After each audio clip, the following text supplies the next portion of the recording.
Good evening students. मैं advocate Neha Singh आप सभी का अपने यूट्यूब चैनल एडवोकेट नेहा की पाठशाला में एक बार पुनः स्वागत करती हूँ।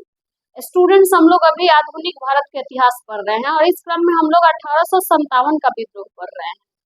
विद्रोह को पढ़ने के क्रम में स्टूडेंट्स हम लोगों ने विद्रोह के सभी कारणों को स्पष्ट तौर पे पढ़ा, जिसमें हमने ये ध्यान रखा कि कैसे प्रारंभिक परीक्षा और मुख्य परीक्षा दोनों को हम लोग कवर अप करेंगे। साथ ही स्टूडेंट इन कारणों के पश्चात हम उन घटनाक्रम को तिथिवार पढ़े कि कब किस घटना को अंजाम दिया गया और कौन सी घटना कब उत्पन्न हुई, जिसके कारण एक सामान्य प्रशासन में विद्रोह उत्पन्न हुआ। इसके पश्चात स्टूडेंट्स हमने ये देखा कि कैसे विद्रोह दिल्ली पहुंचा और दिल्ली में बहादुर शाह जफर ने अपना नेतृत्व प्रदान किया विद्रोह को। उसके बाद मैंने आप लोगों को ये बताया कि विद्रोह की एक नियत तिथि की गई थी 31 तारीख। 31 तारीख से पहले ही विद्रोह हो गया था स्टूडेंट, इसलिए बहुत सारे रियासत के लोग जो 31 तारीख को विद्रोह करने के लिए प्रिपेयर थे, वो अब अपने तिथि को साइड में रख के अपने क्षेत्र से विद्रोह प्रारंभ कर दिए और 1857 के विद्रोह में अपना सहयोग दिया। स्टूडेंट, इस क्रम में हमने दिल्ली के बाद झांसी को पढ़ा और हमने देखा कि कैसे झांसी की महारानी लक्ष्मीबाई अपनी वीरता और शौर्य का परिचय देते हुए अंग्रेजों के दांत खट्टे करती हैं और उनके युद्ध पराक्रम को देखकर उस विद्रोह को दमन करने आने वाला व्यक्ति जनरल यूरोज भी हतप्रभ रह जाता है और अंततः जब वो ब्रिटिश ईस्ट इंडिया कंपनी से रिटायर्ड होकर ब्रिटेन जाता है तो वहां अपनी पुस्तक में लिखता है कि मैंने भारत में कई विद्रोहों का दमन किया, परंतु 1857 के विद्रोह के दौरान मैंने महारानी लक्ष्मीबाई का जो शौर्य देखा, उस शौर्य से मैं तो यही कहना चाहूंगा कि उन सारे विद्रोहियों में एकमात्र औरत मर्द थी और ये शायद हमारे भारतीय इतिहास में किसी महिला वीरांगना के लिए अपने आप में अभिभूत करने वाला स्टेटमेंट था। स्टूडेंट, इसके बाद हम लोग पढ़ेंगे कि कैसे विद्रोह का प्रसार फिर अगले क्षेत्र में होता है और अगला क्षेत्र स्टूडेंट्स हम लोगों का होगा कानपुर। और हम पढ़ेंगे कि कानपुर में विद्रोह का नेतृत्व किसने किया, कौन किया, कैसे किया।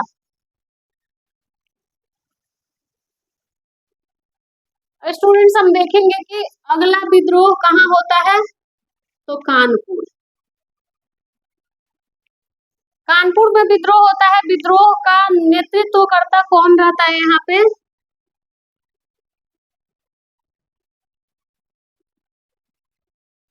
नाना साहब।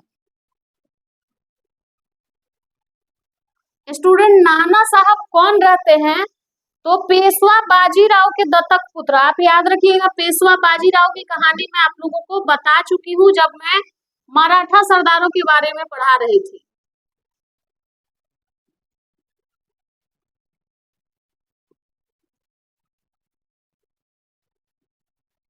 अब पेशवा बाजीराव के ये दत्तक पुत्र थे, तो कहानी तो अब क्लियर है, पिछले कई लेक्चर में मैं बताते आई हूँ। अगर आप मेरा सभी लेक्चर्स को नहीं देखे होंगे तो जरूर जाके मेरा पिछला लेक्चर देखिए 1857 के विद्रोह का, जिसमें मैंने बताया है कि लॉर्ड डलहौजी कैसे डॉक्ट्रिन ऑफ लैप्स अर्थात व्यपगत का सिद्धांत, जिसे हम राज्य हड़प नीति भी कहते हैं, हमारे भारत में लाता है और जिसके बाद वो कहता है कि जिस भी शासक के पास उसका कानूनी उत्तराधिकारी नहीं है, उनका राज्य ब्रिटिश ईस्ट इंडिया कंपनी में मिला लिया जाएगा। आप स्वेच्छा से मिला लीजिए तो मिला लीजिए, नहीं तो हम सैन्य बल से आपके राज्य पे अधिकार कर लेंगे। तो ये भी तो दत्तक पुत्र थे, तो दत्तक पुत्र थे तो क्या ब्रिटिश ईस्ट इंडिया कंपनी इनको शासक मानेगी? तो बिल्कुल नहीं मानेगी। तो आपका नाना साहब का वास्तविक नाम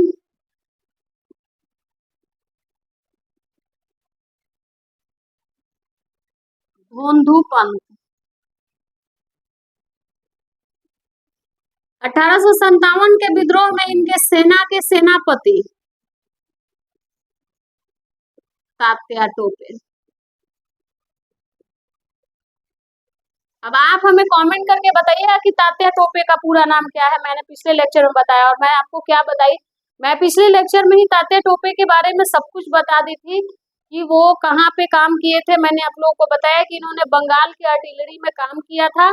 वहां पे जब इनको अपने साथियों के विद्रोह का जानकारी हुआ तो उस नौकरी को छोड़ के उन्होंने विद्रोहियों का सहयोग देना उचित समझा। तो तात्या टोपे के बारे में जानना है तो आप हमारे पिछले लेक्चर को जरूर देखिए।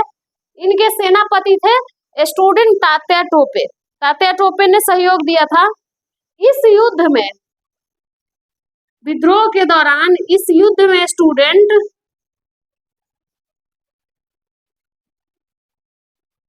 नाना साहब का सहयोग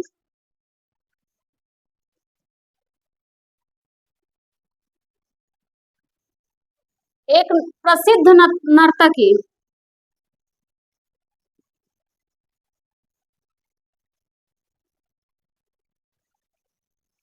नर्तकी आजीवन बाई ने भी दिया था।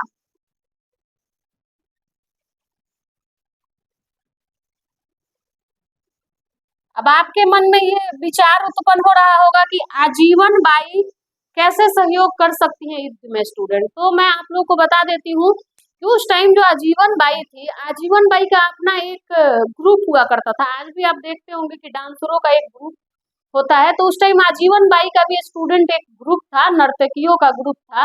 ये जो नर्तकियों का ग्रुप था वो बहुत बड़ा सहयोग कर रहा था 1857 के विद्रोह में नाना साहब का। ये लोग क्या करते थे कि ये लोग ब्रिटिश ईस्ट इंडिया कंपनी के जो भी गवर्नर थे या जो सेनापति थे, उनके यहाँ ये लोग काम करने के बहाने जाती थी या उनका मनोरंजन करने के बहाने जाती थी, या मतलब विभिन्न प्रकार के बहाने या विभिन्न प्रकार के कार्य के को लेके ये ब्रिटिश ईस्ट इंडिया कंपनी के जितने भी लोग थे उनके यहाँ इनका आना जाना हुआ करता था। और ये लोग वहां से जो गुप्त सूचना हुआ करता था वो क्या करते थे, हमारे विद्रोहियों को देती थी और हमारे सैनिकों को देती थी, और सैनिक उससे क्या हो जाते थे, तो सैनिक उससे अलर्ट हो जाया करते थे। साथ ही स्टूडेंट इनका जो टीम था वो नाना साहब के सेना के लोगों को ये बताता था कि आपको युद्ध में विद्रोह जब शुरू करना है तो कहाँ छुपना है, अर्थात ब्रिटिश ईस्ट इंडिया कंपनी कहाँ नहीं जाएगी, उन क्षेत्र के बारे में ये लोग पहले अवगत करवा देते थे, या British east India company next कौन सा कदम विद्रोह में उठाने वाली है। तो इन सब चीजों के बारे में ये आजीवन बाई का जो ग्रुप था वो नाना साहब को क्या करता था, अवगत करा देता था। अर्थात आप कह सकते हैं लोकल लेवल पे इंटेलिजेंस टीम था। ये लोकल लेवल पे एक इंटेलिजेंस टीम था जो कि 1857 के विद्रोह में नाना साहब के सैनिकों को, नाना साहब को और उनके सहयोगियों का मदद कर रहा था। तो इनका बहुत बड़ा योगदान रहा इस विद्रोह में आजीवन बाई का। साथ ही मौलवी एहसान उल्ला एक व्यक्ति का नाम है, आप याद रखिएगा, मौलवी एहसान उल्ला ने भी इस युद्ध में नाना साहब का सहयोग किया था।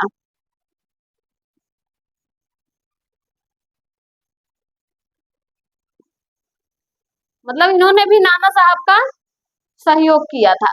तो ये हमारा विद्रोह था जो कि कानपुर में हुआ। कानपुर के विद्रोहियों का नेतृत्व किसने किया, नाना साहब ने किया। उस टाइम इनका सेनापति कौन था, तो तात्या टोपे थे। इनका वास्तविक नाम धोंदू पंत था।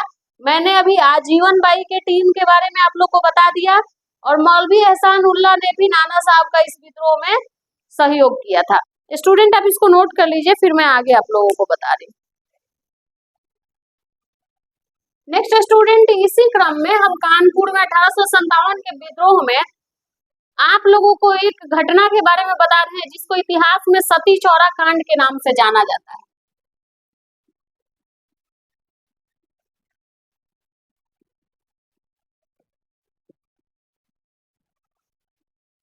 कानपुर में एक जगह है स्टूडेंट, सती चौरा घाट।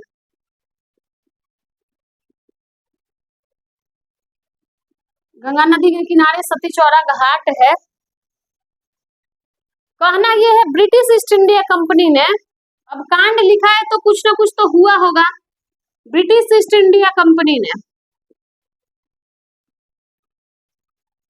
नाना साहब को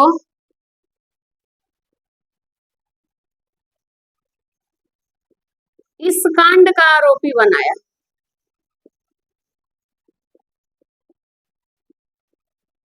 अर्थात उनका कहना यह था कि इस घटना को अंजाम नाना साहब तथा उनके सहयोगियों ने दिया था।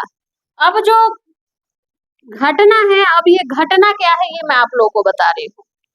घटना ये है कि जिस समय 1857 का विद्रोह शुरू हुआ कानपुर में, उस दौरान विद्रोह बड़ी लेवल में शुरू हुआ, विद्रोहियों की संख्या ज्यादा थी और विद्रोही जब कानपुर पहुंचे तो कानपुर में भी ब्रिटिश ईस्ट इंडिया कंपनी के सदस्य थे, मेंबर थे, अर्थात ब्रिटिश ईस्ट इंडिया कंपनी के जितने भी लोग थे उनके परिवार वाले भी वहां थे। तो वो लोगों ने क्या किया कि उनको पता था कि विद्रोह को दमन करना है तो युद्ध होगा, लड़ाई होगी, तो उन्होंने सोचा कि क्यों ना अपने परिवार के सदस्यों को हम नाव मतलब नौकायान के सहयोग से इलाहाबाद भेज दे, क्योंकि इलाहाबाद में ब्रिटिश ईस्ट इंडिया कंपनी का कंटेनमेंट था और वहां पे ये लोग पहुंच जाएंगे तो सुरक्षित रहेंगे। इन विचारों के साथ ब्रिटिश ईस्ट इंडिया कंपनी ने क्या किया कि उन सबको सती चौरा घाट पर भेजा और वहां पे नाव के सहयोग से उनको इलाहाबाद भेजने का वो प्रयास करने लगे। अब ब्रिटिश ईस्ट इंडिया कंपनी का कहना ये है कि जब ये सारे लोग सती चौरा घाट पे पहुंचे तो नाना साहब तथा उनके सहयोगियों ने बच्चों और औरतों के साथ मतलब जोर जबरदस्ती तो नहीं कहेंगे, उन्होंने आरोप लगाया कि उनकी हत्या कर दिया, उन लोगों ने निर्मम हत्या उनकी कर दी और सभी को मौत के घाट उतार दिया। और इसके जिम्मेदार उन लोगों ने किसको बना दिया, तो जिम्मेदार बना दिया नाना साहब को, क्योंकि नाना साहब ही लीड कर रहे थे यहाँ से। तो अब यहाँ चीजें ये आई कि क्या विद्रोहियों ने सच में वहां पे ऐसा किया था? जो विद्रोही 1857 के विद्रोह में आगे बढ़ रहे थे, तो क्या उन्होंने जो हमारे भारत का इतिहास रहा है, आपने समुद्रगुप्त के बारे में पढ़ा, मैंने आप लोगों को पढ़ाया था कि कैसे वो दक्षिण भारत पे आक्रमण करते हैं, वहां के कई राज्यों को जीतते हैं, जीतने के बाद वहां अधिकार नहीं करते हैं, क्या करते हैं, ग्रहण मोक्षानुग्रह नीति के तहत वहां के राज्यों को स्वतंत्र कर देते हैं और वहां के शासक को कहते हैं कि आप यहाँ का शासन प्रशासन संभालिए। तो ऐसे हमारे भारत का इतिहास रहा है और उस स्वर्णिम इतिहास में क्या कोई आधुनिक भारत के दौरान का नेता या युद्ध का नेतृत्व करता ऐसा कर सकता है? तो इसका भी स्पष्टीकरण स्टूडेंट हुआ, लेकिन वो भविष्य में हुआ, उस तत्कालीन समय में बिल्कुल भी नहीं हुआ। तत्कालीन समय में क्या किया गया कि नाना साहब को इस कांड का आरोपी बना लिया गया। मैं अभी बताऊंगी कि कब ये क्लियर हुआ कि नाना साहब इसके आरोपी नहीं है, अर्थात साथ ही कोई भी विद्रोही इसका आरोपी नहीं था। हुआ ये स्टूडेंट कि यहाँ तो 1857 का विद्रोह हुआ, सती चौरा कांड हुआ, फिर कॉलिन कैंपवेल कानपुर में विद्रोह का दमन किस ब्रिटिश अधिकारी ने किया, तो कॉलिन कैंपवेल। और नाना साहब बाद में नाना साहब नेपाल चले गए, तो इस पॉइंट को अभी आप नोट रखिएगा, नाना साहब बाद में कहाँ चले गए, नेपाल चले गए। अब होता है कहानी यहाँ रुकती है कि क्या ये कभी क्लियर हुआ भी कि जो विद्रोह हुआ था उस विद्रोह का कारण कौन था, तो नाना साहब थे तथा नाना साहब ने ही इन सब की हत्या करवा दी थी। तो स्टूडेंट बाद के दिनों में उसी टाइम पीरियड में 1857 के विद्रोह के दौरान एक अंग्रेज महिला सती चौरा घाट पे मौजूद थी और वो जब ब्रिटेन में जाती है तो वो अपनी एक पुस्तक लिखती है और पुस्तक लिखते दौरान हमारे भारतीय वीरों के गुणगान की गाथा का वर्णन वो वहां करती है और अपने आंखों देखा हाल लिखती है कि सती चौरा घाट पे जब विद्रोही पहुंचते हैं, मतलब कि नाना साहब के नेतृत्व में जब सभी विद्रोही पहुंचते हैं तो वहां पे जो ब्रिटिश ईस्ट इंडिया कंपनी के सदस्यों के परिवार वाले होते हैं, जो नाव के सहयोग से इलाहाबाद को जा रहे होते हैं, इन विद्रोहियों ने में से किसी ने भी उन पर ना तो वार किया, ना आक्रमण किया, ना ही उनके साथ कोई अभद्र सलूक किया। उस महिला ने अपनी पुस्तक में लिखा है। पुस्तक का डाटा खोजना आपका काम है कि आखिर वो कौन सी पुस्तक है जिसमें उस अंग्रेज महिला ने सती चौरा कांड का आंखों देखा वर्णन किया है, तथा इसी पुस्तक के बाद नाना साहब के बारे में माना जाता है कि वो इस विद्रोह के से ना तो जुड़े थे और ना ही इस घटना को उन्होंने अंजाम दिया था। तो स्टूडेंट्स, आज हम इसमें इतना ही रहने देते हैं। अगर आपको मेरा लेक्चर पसंद आ रहा है तो आप हमारे चैनल से जुड़े रहिए, चैनल को लाइक करिए, शेयर करिए, सब्सक्राइब करिए और ज्यादा से ज्यादा प्रीवियस ईयर क्वेश्चन बनाइए। Thank you student.